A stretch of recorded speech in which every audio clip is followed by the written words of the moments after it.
सर्वप्रथम मी शिवाजी महाराजांना मी वंदन करते व तुमच्याशी बोलण्याला सुरुवात करते. मी कुमारी अर्णवी अविनाश गंजीवाले, फर्स्ट स्टँडर्ड, विक्रम साराभाई. माझा पोशाख पाहून तुम्ही मला ओळखले असेलच. होय, मी सावित्रीबाई फुले बोलते. मी तुमच्यासाठी शेणाने दगड झेलले, मुलीला शिक्षण दिले, शाळा काढल्या. ह्या सनराइज इंग्लिश स्कूल व दंडाळे शाळेत ज्या मुली दिसत आहेत त्या माझ्यामुळे. बाहेरची परिस्थिती पाहिली तर वाईट वाटते. आता शिक्षण खूप झालं पण तुम्ही तुमचे कर्तव्य विसरले. जेव्हा आमच्या शाळेत लहान मुलांना त्यांचे आई बाबा सोडायला येते तेव्हा आमचे राष्ट्रगीत सुरू होते. तेव्हा सगळेजण स्ट्रेट उभे राहतात. मग आहे तुमची राष्ट्रभक्ती.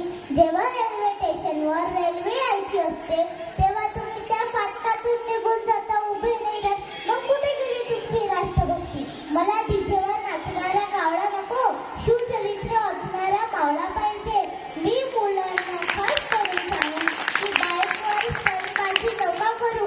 एक चांगला मुलगा व्हायला 25 वर्ष लागते पण तुम्ही एक स्टंट मारून 25 सेकंदात आपला जीव गमावता. काय वाटते तसेच तुमच्या आई बाबाला.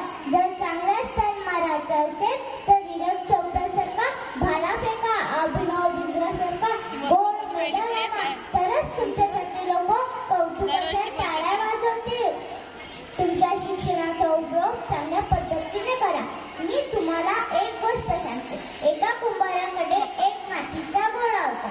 त्याने त्या मातीच्या गोळ्याचा एक माठ तयार केला. तो माठ रोज लोकांना थंड पाणी पाजायचा. त्याला लोक आशीर्वाद देत होते. आणि एका आजीची लांब तयार केली. ते रोज लोकांना व्यसन लावायची. त्याला कोणीच चांगलं नव्हतं म्हणत. म्हणून म्हणते तुमच्या शिक्षणाचा उपयोग चांगल्या पद्धतीने करा.